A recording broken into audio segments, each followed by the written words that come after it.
Hello everybody, it's Coach K with MajortoCareer.org. If you're new, don't forget to hit like and subscribe and join the family. Today, we're going to talk about what to do when you keep getting those rejections. If you are interested in this information, stay tuned.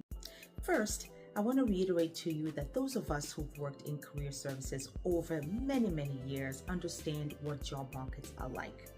Please remember, this is just a season. This is a job market trend. This happens all the time. Every job market is different. You just need to figure out the market you're in, what's going on, and how to best leverage yourself within the current job market. And so sometimes what happens is people try to compare job markets, or they're trying to recruit as if it's a different job market than what it really is.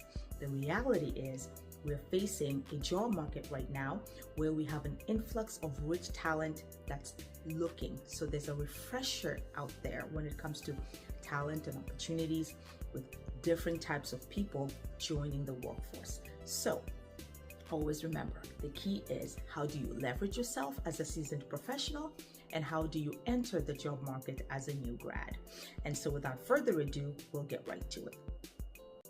So after that disclaimer, how do you then deal with these rejections? So the first thing you want to do is you want to just reflect and take a pause. You've applied to all these opportunities. Obviously, something's not working. These employers are looking for talent. You're not getting any type of interview or response. So we have to change things a little bit. One of the biggest tips that I have for you in this type of a job market, because trust me, this has happened before, where there's an influx of talent out there. The first thing you want to do is change your approach in how you apply. So that means you not only submit the applications online, and for many people that is through Indeed and LinkedIn, but you also take the time to go to the company website, look it up, look for that position, because it will be advertised on the HR website, and you want to apply through there as well. Really important.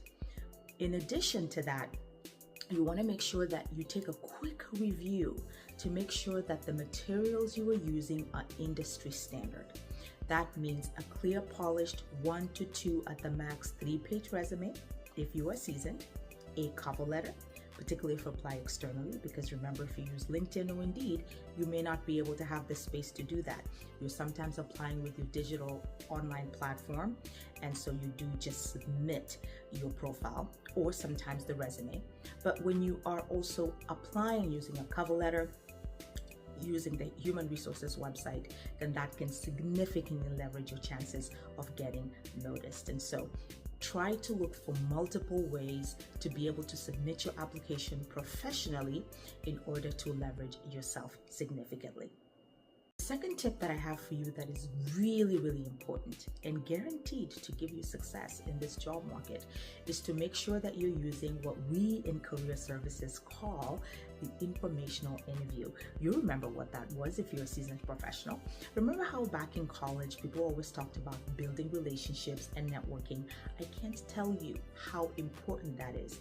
People hire who they like, people hire who they know, people hire who they're familiar with, and most importantly, people hire folks who show initiative.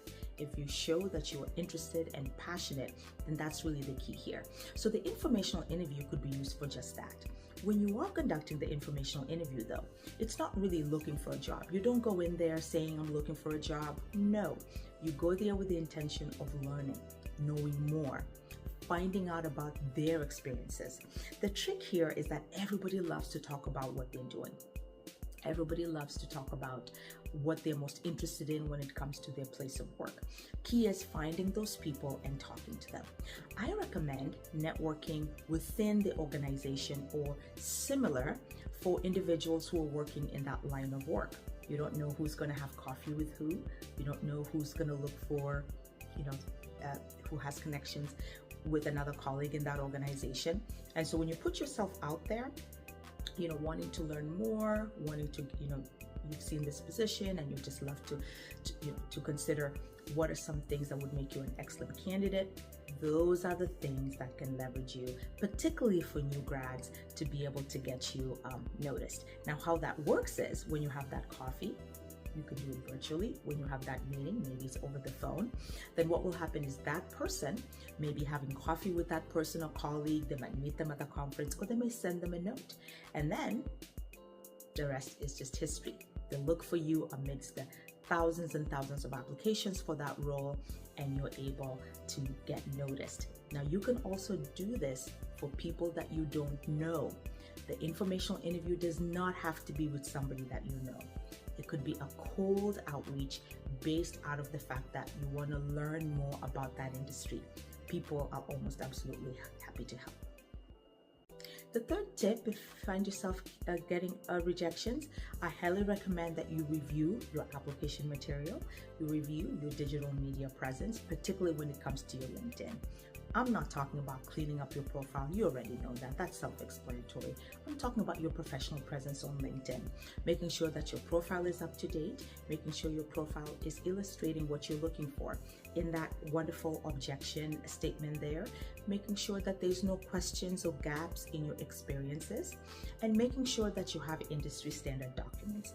You have a cover letter that really showcases what it is that you are looking for, particularly if you're a seasoned professional who is looking for a particular opportunity because it calls for unique skills within your background, or if you're a new grad who's just new to the job market and you want to know more and you want to continuously leverage your skills using that particular opportunity. Make sure the resume is 1 to 2 pages max, 3 at the most if you're a seasoned professional, unless they ask for a CV, and make sure that you attach a cover letter, which will really let the committee know a little bit about who you are. So folks, those are some tips, priorities that I would recommend that you work on today if you keep getting rejections as you pause and reapply in the job market again. And remember, if you're stressed out, if you're thinking, oh my goodness, I'm never gonna find something in this job market, look at it this way. Life evolves. We have had job markets like this before. Don't panic, strategize, leverage yourself, and do what you can to navigate the job market as strong as you can moving forward. So set the priorities. And remember, I am here to help. So if you are interested in setting up a consultation with me, I'll leave my email below so that you can take a quick look at it. I'll also attach my email address here. Send me an email. We'll set up a consultation. Let's talk a little bit about, what you're bringing to the job market, your experiences, and then create a job search success strategy. Thank you so much for watching. This is Coach K. What do you think about these tips? What's working for you? What's not working for you? Go ahead and write a comment in the description below. Thank you for watching. Until my next video, everybody.